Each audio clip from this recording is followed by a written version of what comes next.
So, this is going to be a first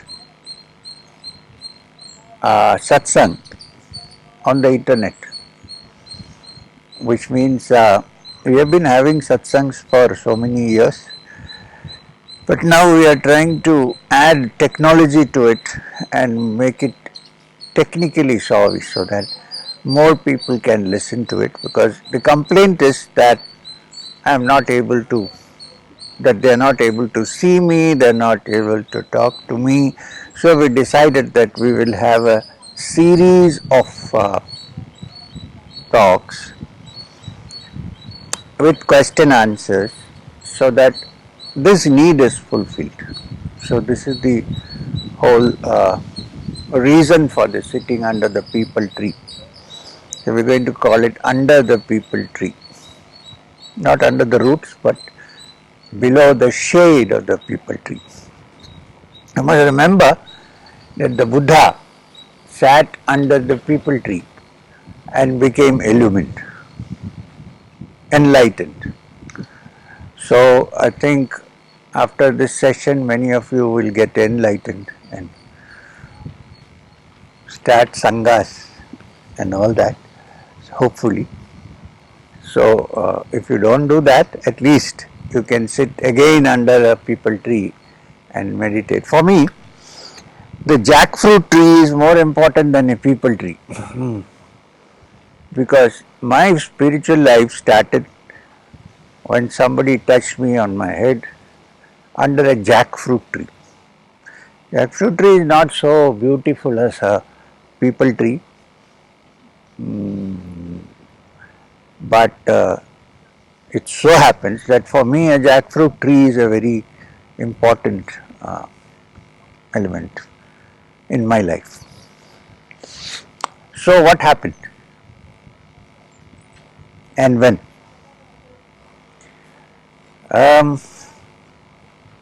Must have been around 9 when this man came to Thiruvananthapuram. I don't know how he came, but he came. I think he was looking for me. And then he stood under the jackfruit tree around this far, like the meditation hall there, called me, and out of nowhere asked me a very funny question.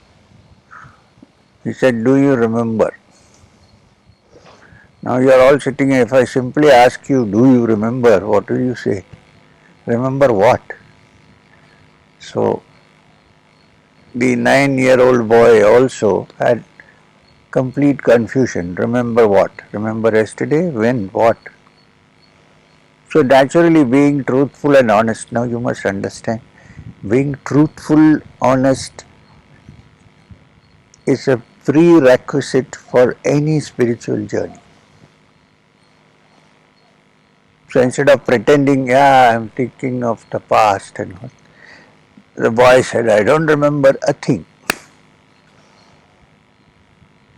So the man who came there said, well, if you don't remember a thing, not in English, you will when the time comes. समय होने पर सब ठीक हो जाएगा. So I waited for the time. Samay was going on and on. And why I am starting like this is because this is the first installment, and it's good to start from the roots and then proceed from there. Instead of simply saying, Atato Brahma Jijnasa, now begins the study of Brahman. I am sure nobody will listen, no questions will come. Instead of that, I am trying to say, how did I go into this? How did I get into this picture? So I said, I don't remember. He said, when it is time, then you will remember.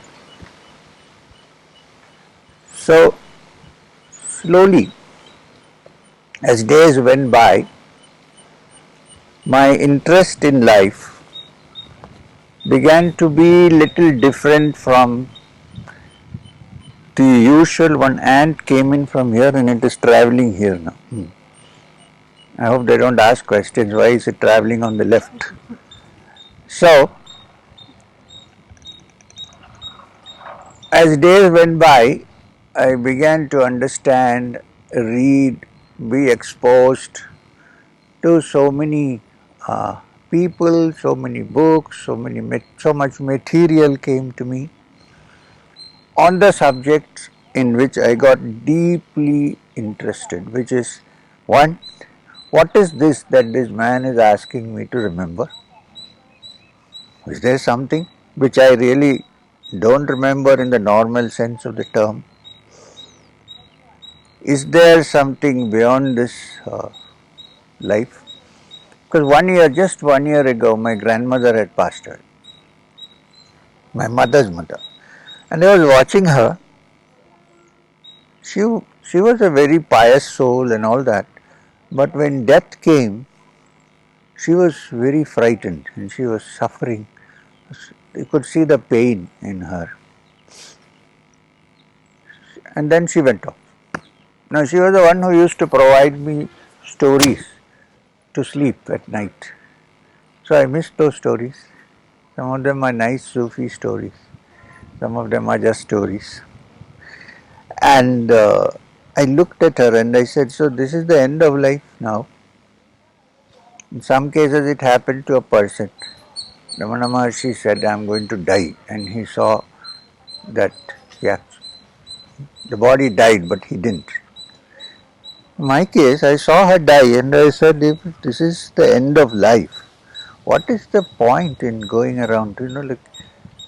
Finally you'll have to suffer and you have to grow old and you have to die. What is this life all about? That also started coming at that age. Plus, I had this fascination for hills and mountains. So that's why I came here and saw this place and liked it, because there are hills. All houses have covered the hills very nicely, but it's because of the hills that I landed here. And the cobras. Anyway, around. Then slowly I began to understand things. I didn't think that Kriya is the self. I didn't know anything about Kriya at that time.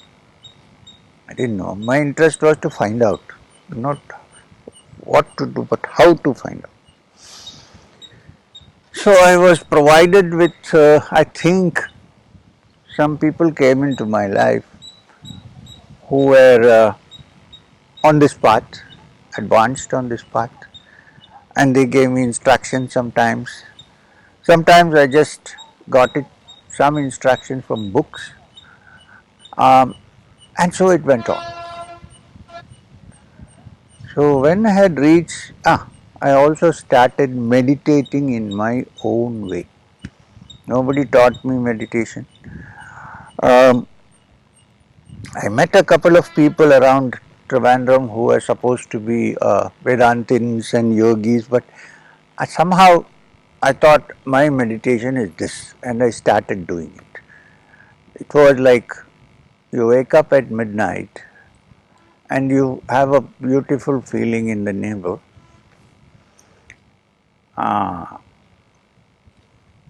And then you close your eyes and you give attention there. Then from there it's nice and beautiful and your mind expands. This was the feeling. So every night I started this kind of meditation without any training in this field. Then when I became 19 years old, I felt that I need to get out of here and go off somewhere in a quiet place. And immediately I thought the Himalayas, because I thought Himalayas were teeming with saints. I thought if you step in, they'll start falling from the trees like fruits. So I decided, let me go to the Himalayas. And you should remember that there was no Google at that time. So I had to keep my old railway guides and so on and try to figure out how to go there. So I went. Let's not discuss how, but in trains, in buses, walking. So I reached Haridwar, Rishikesh, spent some time, went to the main ashramas there, but I was not satisfied. There is nothing wrong with the ashramas, but I was not satisfied. And I kept moving. Then I walked and went to the Himalayas. I mean, to the upper Himalayas, to Badrinath. Badrinath also, I looked around, I saw some people, but I was not, somehow, it didn't click. I was still searching. I knew there is somebody, but I didn't know who. And one day I found Babaji again in the Vyasa Gufa. I'm just cutting short the story, there's no point. And after that, but when I found him, his words also kind of said that he had found me again, because he said, you've gone round and come back to me. So I said yes. So then I told him that I am not going to leave you now, because I'm going to be with you always. He said, we'll think about it. One thing about this man was that he was very matter of fact and quite cut and dry in many things. So when I said, I won't leave you, he said, dekha jayega. We'll think about it and let it be there. I also said, okay. We don't know what he's saying, but okay. And so started my journey, the second part of my journey actually. The first part was kind of in childhood, then the second part, and I kept moving with him wherever he went. Now you must understand, so some people have this wrong idea that to move with him means that I am going somewhere, they will also follow me. That's not moving. Moving meaning it's so difficult it was to move with him, but an ordinary normal person would have given up. First of all, he never got into a vehicle. And wherever he went, he walked. And he was barefoot. Of course, he made sure that I wore footwear because he was very caring. And with him, I have gone to so many places in the Himalayas. Yeah, we have been to the Himalayas for retreats and so on, but there are many still quiet places, hidden places tucked off in the Himalayas, which it's not on the tourist circuit. And so we wandered and we wandered and we wandered. And I learnt and he taught, and I learnt and he taught. And when one day he said, I think now it's time for me to let you loose and go. So one day he told me to go. So I went.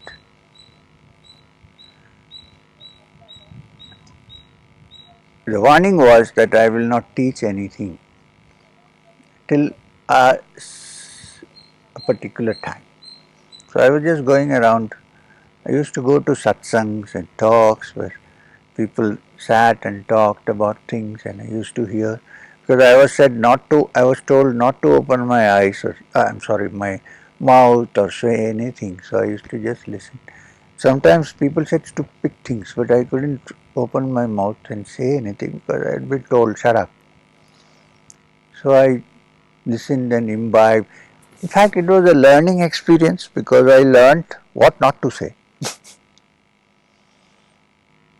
I heard so many scholarly expositions, various things. Then I learnt actually not to say these things. Keep it simple, straightforward. Even now I quote only if it is absolutely necessary, otherwise I don't. So it went on. After leaving Babaji also, I used to meet him off and on. We used to have interactions. He used to come or I used to go. There were no cell phones, but we managed somehow. Then he attained Samadhi. He went off one day. He called me and he said that it is time to go. And I was kind of had this belief that he will never go, that he is available to me all the time. But then one day, therefore, when he said, "Ab to chalenge, samay ho gaya," I thought he is going somewhere because he is always chalenge. So I said, "Hey, Babaji, I will also come with you." He said, "Here you cannot come." I'm good that it struck me. This man is leaving. So, well, we left in as decent and as simple a way as a human being can, without making any trouble, without any ceremony, nothing, just sat down and breathed hard and left. So, living with a man like that, I also learned, apart from whatever wisdom that was, I wouldn't say imparted, which was made to, uh, which was, it was imparted in a way, but not imparted really in that sense, but like, how do I put this? It started revealing itself inside me rather than from outside. And as days went by, it became easy for me, or let us say not so difficult for me, to interact with others and try and explain what I was going through and what my experiences were. It's not easy to do that, but I learned by and by. I also interacted with so many people. Slowly I started moving and learned how all human beings are basically the same. Whatever be the outward trappings, we are all the same. We have the same fears, the same ambitions, the same fear of death. The, these are all common factors. And then I learnt by myself how to relate to people who are so uncertain of their lives. Even though we give a picture of absolute certainty, but we are actually very uncertain. There is a inbuilt anxiety. What is going to happen now? I know people who even get into a flight and so anxious whether they are going to land. Well, anyhow you're going to land somewhere at some point, so why don't we sit down? No. So, I learned all this, and this helped me, this learning process, and I'm telling you, I have not stopped learning even now. Here, sitting here, I'm still learning, because human beings are such complex personalities that it is difficult to say I know everything about this person. You keep learning. At one time you think this person, then slowly you see that there is some other element, then it goes on and on. But it helps to learn, because then it helps to teach. So what I am trying to say is that to become a good teacher, I hope I am a good teacher. If I am not, I am sorry about that. To become a good teacher, first you have to be a good student, which means to teach you have to learn. You have to learn. A little bit of diet control is good. These chairs are very fragile. So, in the same way, life is also like that. We need to look at life completely and see that it's not only what you think it is. This is the beginning of learning. To look at something from the other person's point of view. Why? Not to gain anything, but to acquire the capacity to impart what you think is useful for that person. This is so there cannot be only one kind of teaching and one, it's not possible. Even though now we are sitting, so many people are sitting, there are sometimes 500, 600, 1000 people sitting. I talk, yes, I agree, but Even there, if you notice carefully,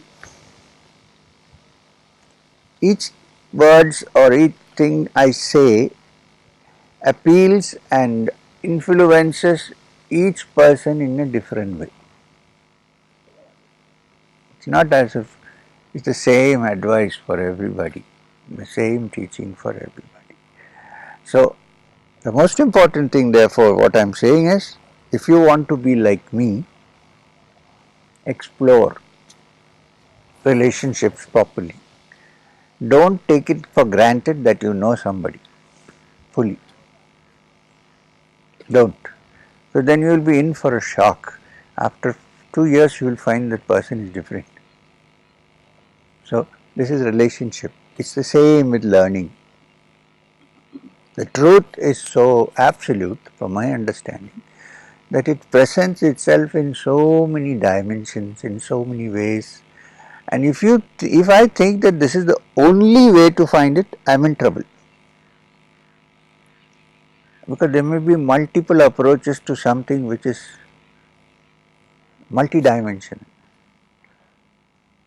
And I would also like to say that I would discourage all kinds of mysterious whisperings in dark rooms and so on. Well, if you want to go to a dark room, it's okay if you want to hug somebody, but what I mean to say is all this whispering business in the ears, all these have to be discarded. Truth is like the sun, it falls equally on all people. The moment you see too much mumbo jumbo and mystery, get out before it's too late. Otherwise you're stuck.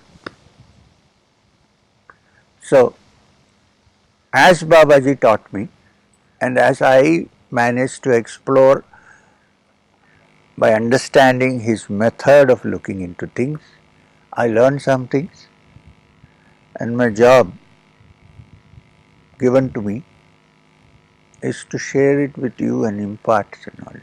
Babaji said, why do I do the Upanishads and such scriptures? Because people have a feeling that they are very difficult. Oh, this is not for us. He said, they are actually simple and direct. It is we who make it so difficult. So he said, impart the teachings of the Upanishads to others because they are the essence of the teachings. So I am doing it, not because I am fond of Sanskrit I like it, that's a different matter. It's like a hobby.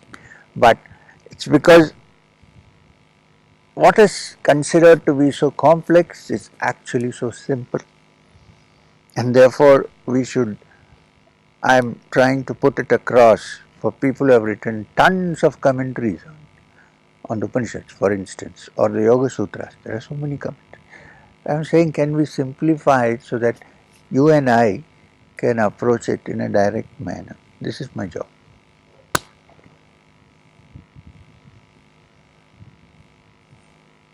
So, what I am trying to find is these small little blue stars in the middle of the white, like the shawl she is wearing, and proceed.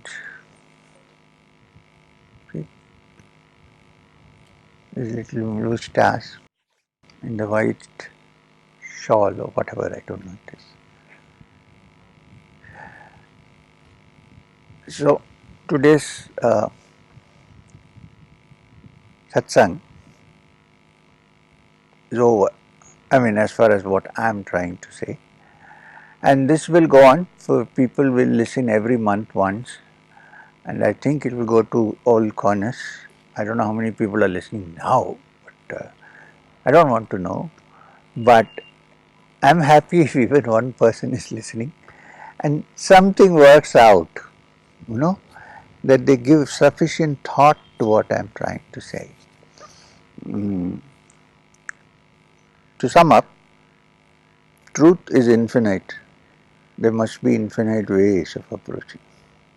Truth is like the sun. There is nothing very hidden and secret about it. It is open to all. Especially in this period of life when the human brain has evolved enough to look at it properly. There was a time, different. No more rahasyas now. Move. Then, third, if I can go there or touch it, you can touch it. It may take time, Who says I didn't take time? I also took lots of time. In this life, not much, but before. So you must understand that there are many lives, at least in theory.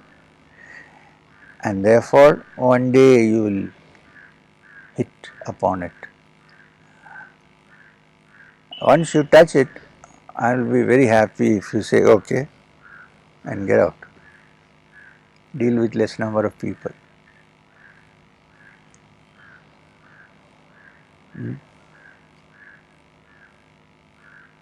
Thank you.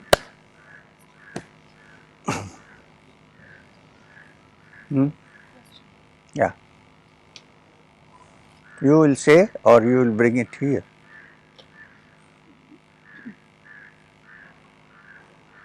Questions have started coming or you made your own question?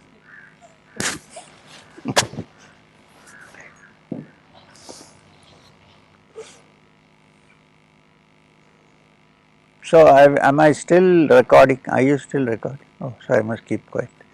Can't crack any jokes.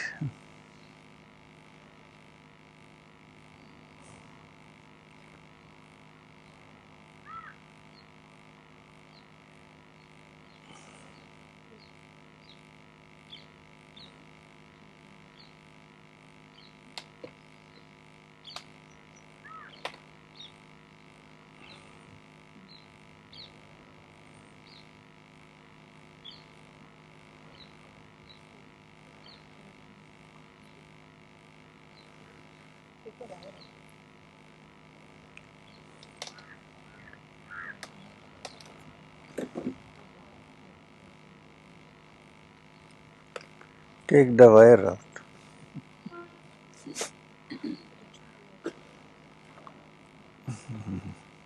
Wire இல்லைன்னா எப்படி சாப்பிடுறது? So,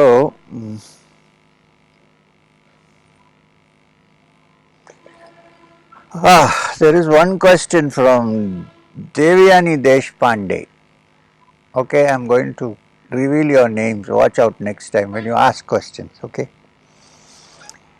Please guide me for my spiritual journey. Too many distractions now. I think this is a question which not only our friend Devyani is asking, this is a question which many people have actually.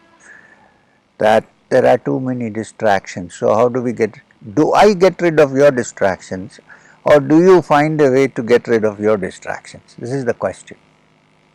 And my answer to Devyani is, suppose I am truly interested in something with all my heart. Is there a distraction? You ask a person who at exactly at 7 o'clock when the bell rings runs to the bar, is he distracted? Waiting for that sound, ting, gone. Where is the distraction? That time till you are totally out and are carried away from there, there is no distraction. You are completely one-pointed. Why? Because you are enjoying it and you are interested in it, and there is nothing else that you can think of at that point because that's your major interest. So, I think when you understand that the spiritual journey is not a dry journey, it's a very interesting journey, and you get interested in it, then you will have no distractions whatsoever. Till then, you have to keep bringing back your mind which is distracted, apply it so that it gets trained not to be distracted, till such time when you really enjoy something and therefore you are not distracted. So, there is a second question. One of the ways prescribed to kill the ego is to do menial work and do karma yoga. Do you suggest some other ways to kill the ego? Nice question. One of the ways prescribed to kill the ego is to do menial work. I don't know what he means by menial work. Mr. Jai C. Pant has asked. And do karma yoga. Do you suggest some other ways to kill the ego? Look, when the ego tries to kill the ego, it becomes a double ego. One ego is trying to, there are no one, two ego, there is only one ego. One ego is saying, I don't like this ego. Who is saying? The ego. And therefore, since I don't like it, they have to find ways and means to sort it out. So how do I sort it out? People have suggested to do karma yoga. People have suggested to do what our friend calls here venial work. Yes, if you are ready to do a kind of work which normally you will not do, like cleaning the toilets and so on, which Gandhiji tried to do, not the government organized cleaning, from the heart. So, when one begins to do that, then you are doing something which normally you wouldn't do. There are people, even there are among workers, who say we'll do any work but we won't clean the toilet. So there is something terrible there going on, which is why our toilets are never clean, because we think we have to run from there quickly, finish and go. You can't even keep your own toilets clean. How will you keep your minds clean? So that's one way, of course, of dealing with the ego. I don't like the word to kill the ego. I like the word to deal with the ego. But however, if I say, as I think, the best way to deal with the ego is to gradually and repeatedly make it understand that you are the problem actually. There is no other problem. If I can deal with you, then I can deal with anything. So now how do I do that? By developing, not trying to kill, but by first trying to develop a good relationship with the ego. Who is trying to create? One part of the ego. It's not as if there are two entities there. One part of the ego is saying, well, I don't like this fellow, the other part of the ego, which is creating all these problems for me. I need to get out of it. Ego is only saying that. One part of the ego. It is dividing itself into the ego which likes to be not distracted, and the ego which is, I think, is stooping down, low down. So, okay, that's the only way we can look at it, human beings. While we look at it, unless and until we look at it completely, under all circumstances, you will not be able to study the character of this part of the ego you are dealing with. And if you cannot study it, how will you deal with it? Okay, suppose I want to deal with one of the persons here, sitting here, and try to bring about a change. First, I should know what that person is about. If I don't know fully, how can I change that person? I need to understand that person fully. This also happens between the teacher and the student. The teacher would like to understand the student completely before he starts instructing, but the student doesn't want to let some parts be available to the teacher to study. So he keeps it shut under lock and key. How do I study it then? And if I don't study, how do I deal with it? So, these are some of the ways with which you can deal with the ego. As far as he says, do karma yoga, the real meaning of the word karma yoga is to work not for oneself but for others, and not work expecting results at every minute, but to apply your mind long term to the work. This is the way to go about doing karma yoga. You can every day do carpentry, that is not karma yoga. Karma yoga is when you are, for instance, looking after somebody who is not well. This is ideal karma yoga. You get nothing out of it, but you want to do it. This is pure karma yoga in its pure form. Well, it gets a little bit grosser as you say, okay, at least I am working and not being lazy. That's also karma yoga. Because some people think that they are in samadhi when actually they are lazy. I know people, I don't do Kriya anymore. Why? Sir, I now my mind. And then I sleep. They don't say that, of course. So, one has to watch. Vigilance is the answer. If you are vigilant, you can deal with it. Any more? How does this go?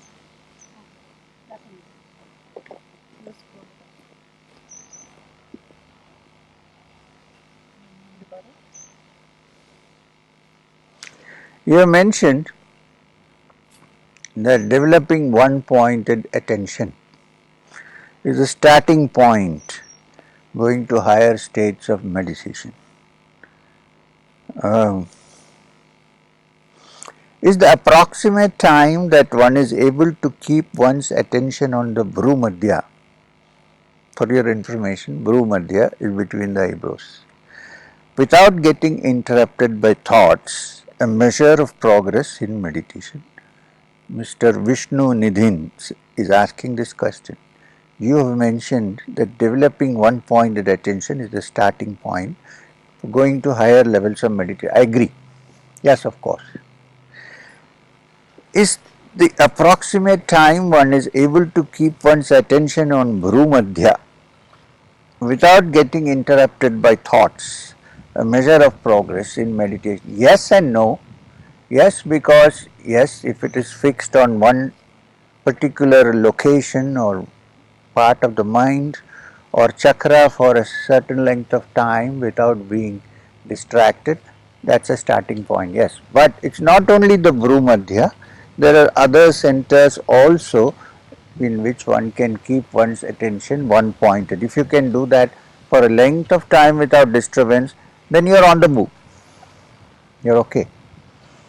Apart from that, even in daily life, because you cannot sit 24 hours with your attention on the Bhrumadhya or whatever Madhya, anywhere, Ajna Chakra or any chakra. What can you do then? So, whatever work you are doing in daily life, if you can put complete attention to that work also will be done well. You will also learn how to be one-pointed. This is also one way, because you can't diverse meditation from daily life. So, in daily life also, if you can fix your attention on whatever you are doing with complete attention, then when you sit down to meditate, you will find that you are also able to fix your attention in the Bhrumadhya or Kuthastha or Ajna, whatever you want to call it, and also on the Hridaya, on the Mooladhara, whichever center you are talking about, or the crown of the head. So this is to be noted. Attention external and attention internal. Over. This is better, no? Okay.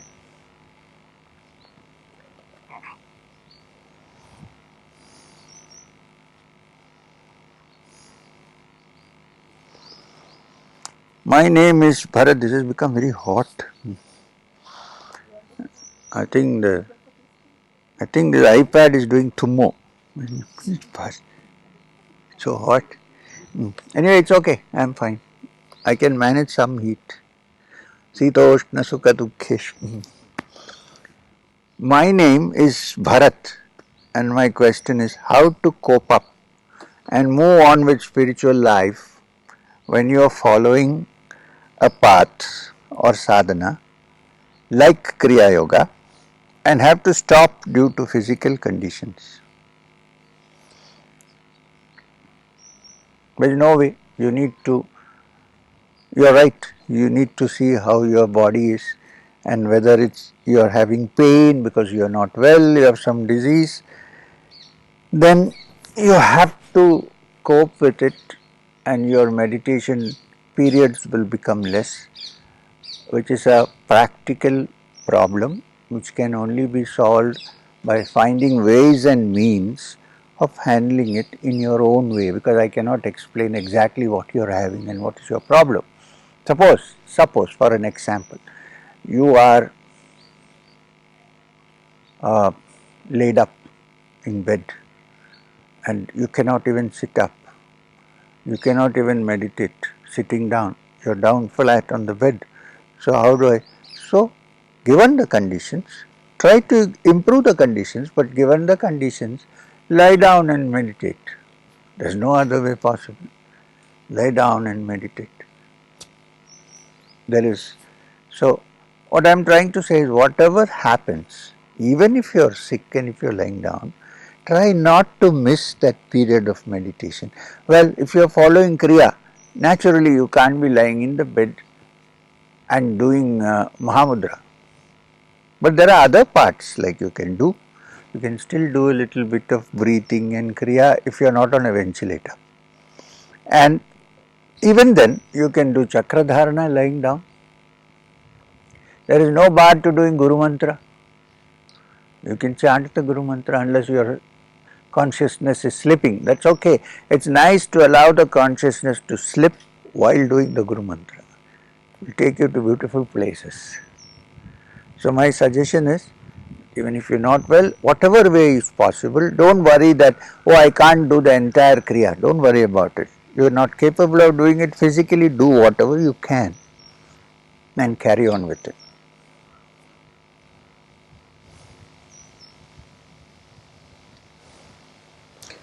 Dear Sir, Pranam. Pranams to you back. I never want to get angry and have negative conversation myself and for others. Tall order. In the mind, at one side, on one side, my mantra japa is going on. On the other side, negative thoughts are going on. How many people here are there who are free of this? Please tell me. This poor guy is not an exception. Pranam. I never want to get angry and have negative conversation. But I have negative conversation with myself and others. In my mind, on one side my mantra japa is going on. Other side there are negative thoughts. People find me, I am upset. Please help me what to do and how to do. How can I overcome? I am correcting the sentences because some of them are not. How do I overcome the thought? The negative thought, he means. And be happy, not being happy, be happy. From Mukta Avasti, Mumbai, the best thing to at the moment for you to be happy is get out of Mumbai. Sorry, I know you can't do that. So given the circumstances, while staying there, try to adjust in some way how to go about it. The only way is to constantly remind oneself that I should not go negative, I should not get angry. There is no other way. You have to see. But I am very happy that you see it properly and don't pretend that you are okay. There are many people who are like this, but they pretend that they are okay. But here is someone who confesses. I would say to this young Mukta, I don't know, young or old, this Mukta Avasti, that if you are aware of what is happening in your mind, by and by, and if you intend to shed it, by and by you will find means to shed it. And then you will really become a Mukta. At the moment only your name is Mukta, but I am hoping and praying and I put my thoughts on your mind that you really become a Mukta at some point.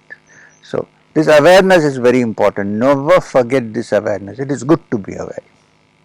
Low battery, 10% remaining. Close.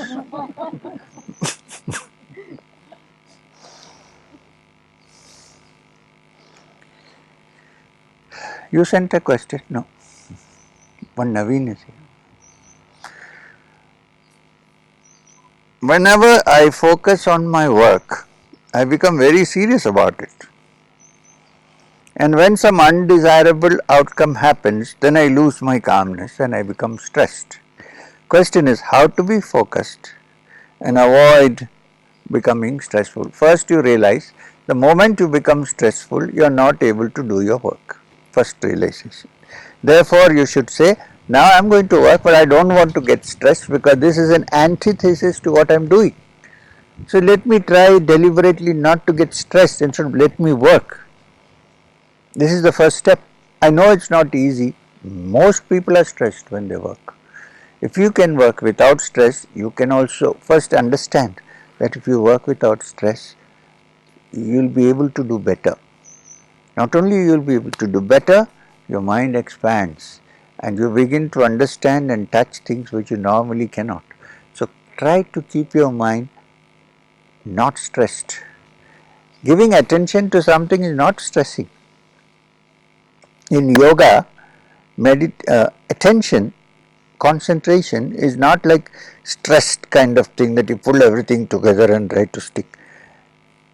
Concentration, according to yoga, is the same thing as relaxation. If you are relaxed, then your mind is fully concentrated. If you are not relaxed, then your mind cannot concentrate. So don't think of concentration as constant stress. It's actually relaxed and in peace. Look at things. Then you will be able to do better even in worldly activities. A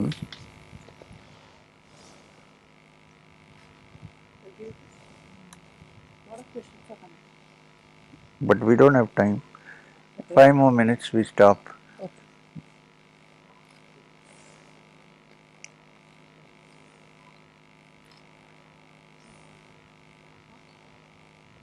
Here's a question from Sita Lakshmi. Nice name. How does one know when he, then she got worried, or she has met the real Guru? Serious, difficult question to answer. I think each person is made in a different way, therefore they will go to people which is suitable for them. But then they drop and go somewhere else. Then they continue, then they drop and go somewhere else. It goes on like that. There are some people who hold on and say, let me proceed and see what's happening. They are like the people who, if they want to find water, dig deep instead of digging 10 feet and making 100 borewells. There is no water. How do you know if you have met the real Guru? It's up to you. I cannot give you any suggestions on this. If you feel that you are being led and you are on the journey, on your spiritual progress, the person is able to help you, then he is your Guru. You cannot go on looking for the real Guru with a magnifying glass. You may not find it anywhere. This may not suit you, that may not suit you. This.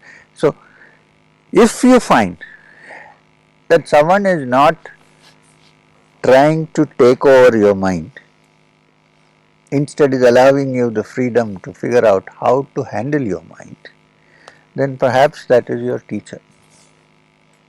And watch the teacher. Is he interested in helping you, or is he interested in taking help from you? If he is taking help from you, then there is problems. If he is interested in giving, then there is no problem. So who will give? Only those who are full can give. Those who are empty cannot give. Unfortunately, fullness is also called emptiness. That's a funny thing. What you call Purna, the Buddhists call Shunya. Means try to find a teacher whose only interest is your development, nothing else. If you found that, and if you watch that person under all circumstances and seen that his interest or her interest is you and not himself, then you have kind of touched upon someone who might be able to help you out. If you ask me a direct question, are you my Guru? I am not ready to answer that, because that answer should come from you. You have to say, I can't tell you, I am your Guru. No. You have to say, I think now I have found somebody, not the other way around.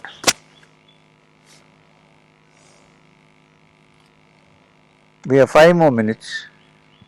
I'm sorry we can't answer all the questions, but we are trying to answer as many as possible.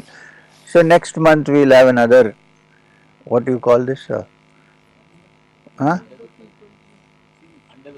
under the peepal tree. And then by then, if people are still not full of wisdom, then we'll have more questions and then we can work on it. So, ninth question I will look at. I will skip the ninth question and go to the how to go. There is a nice question, 10th question. How do we go? Up or down? I want to go a little up to see the name of the person.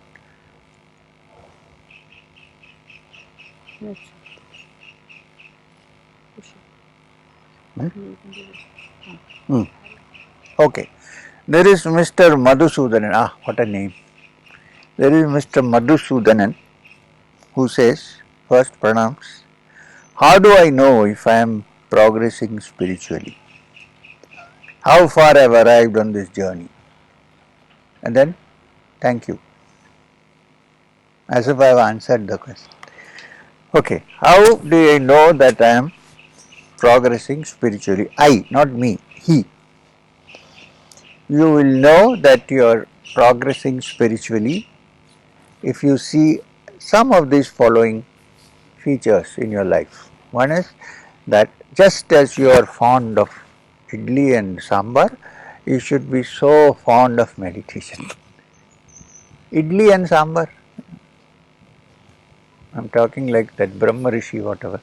So, if you are so interested in that, also in meditation as much as that, I don't know what you eat. I am sure Madhusudan has idlis and sambar and not mutton kebabs. So that's why I am saying. So when you are interested in eating that, how much you are interested, at least little bit of that interest is there in you in meditation, then you are moving forward. And you are not doing it simply like you are doing some kind of work because you have to do it. You should be interested in doing it. This is the first step. As you progress, you find that your mind calms down.